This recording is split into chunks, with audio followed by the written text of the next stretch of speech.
Hello, welcome to Wednesday, where I talk about visibility and speaking in your digital disco and content and loads of great stuff. In relation to what I've been talking all this week about having headshots, investing in yourself, making mega moves, and standing up for your dreams and your hopes and saying, I'm going to do this and I'm going to figure out a way. Because sometimes that way is not always obvious. Sometimes it feels bumpy. Sometimes it feels long-winded. Sometimes it feels all of the things. So in relation to getting headshots, as I mentioned on Monday, if you haven't been following along the series, do. This is part 3. Making an investment for a next set of headshots is imminent for me. I'm doing it in 2 or 3 weeks. And I haven't had any like this since 2016. And I know what you're going to say, but you haven't really aged. Babe, I have. I absolutely have. I mean, you might also say you've aged, like we need to get this sorted.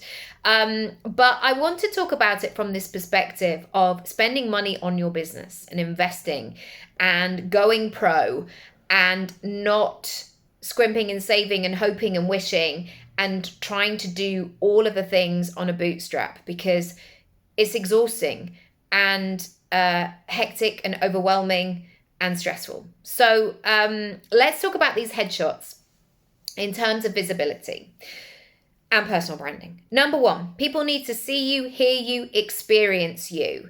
They need to ultimately put a face to the name, a name to the bio.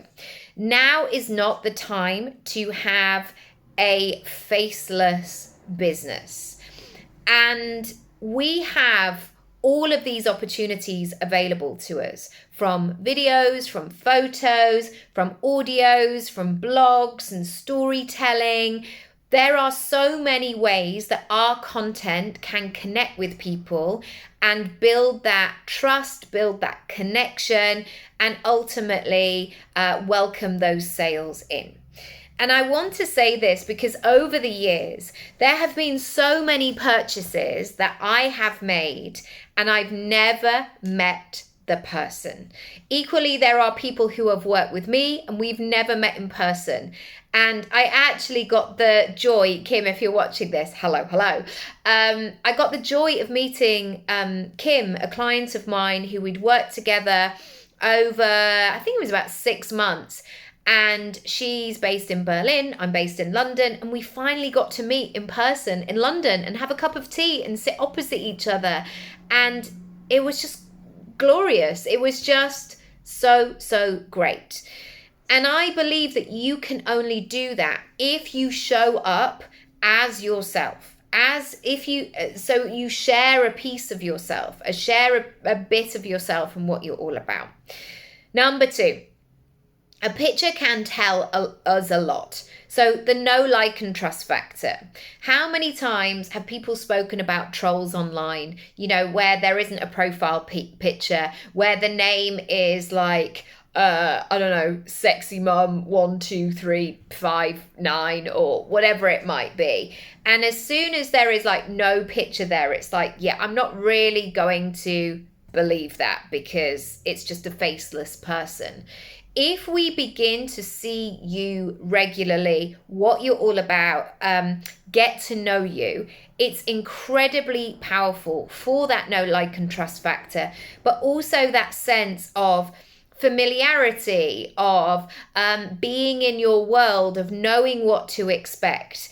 It's almost when somewhere like a brand like Marks and Spencer's or a McDonald's, I don't eat McDonald's, but anyway, where you see it pop up in another country or in an airport and you're like, well, I sort of know what I'm going to expect because it's going to be the same things that is in my local shop. That kind of trust and that reliability can really begin to build and increase from showing up as you and people getting to know you. Number 3, media requires it and it becomes part of your toolkit. So actually having shots, having a bio, your CV, these will be the things that lots of people ask for. So we're not just now, back in the 80s or 90s, you might only have a photo shoot if you were a celebrity, or if you were a pop star, or if you were going to be in a magazine. And it's just not the case now. So many people will have them for their website, for an article that they've written, for their podcast cover, for a deck that they're using for a speaking event. We have to see these things as being part of our toolkit. And the great thing is once you have them, there are so many different ways that you can use them. Number 4, knowing you have it will allow you to say yes. I am often, I talk a lot about the 5:50 moment. So often I believe business is done at 5:50, 10 to 6, like quick, let's make the confirmation. Are you available tomorrow? Can you say yes? Can we go ahead with this? This is signed off. We're going to red light this. We're going to green light this, whatever it might happen. And you being able to be in the mix where I've got all my headshots and all of my things available for my agent, for example. And I know that at 10 to 6, I can make that decision, or he can, where he's like, I've got everything I need and I can put you in the mix. And sometimes that is him having that confidence that he's got my passport photograph, for example. So if I'm about to be confirmed on a job, they can do the checks that they need to on my passport, book a flight, etc. So those 10 to 6 moments are moments that lots of people are A, not going to be available for, or B, they're not ready for. Making these investments, getting organized, having a Google Drive right now is going to allow you to be in the mix. Finally, making these decisions, showing up as this version of yourself, the big version of yourself, allows you to open up opportunities. And one thing that I found over the last 25 years is sometimes the opportunities that I have won, that I have connected with, they haven't been on my wish list. They haven't been on my vision board because sometimes they were just too big. It didn't even enter my mind that this would be a possibility. And sometimes now I still pinch myself like, whoa, how did that happen? That was so weird. That was such an odd pattern of timing. What a synchronistic moment.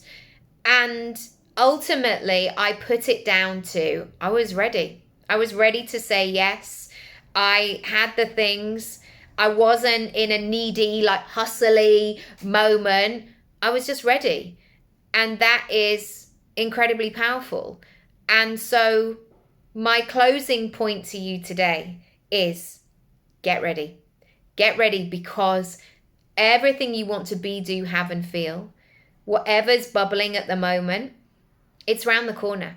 It's coming. People are looking for you. I always say this to my speaking clients. People are looking for you. So make it easy. Make it obvious. Say you're available. Show people what you've got. And go for it. Because the harder it is for people to find the thing, they're just going to get distracted or frustrated or move on. You are ready. There's nothing stopping you. So make some mega moves today. And I'll see you tomorrow for Thursday's Future Self Edition, Part 4. Hope you've enjoyed this. Let me know. Comment down below. Your digital disco could be a great addition to this. Come and check it out. And lots of love. Bye.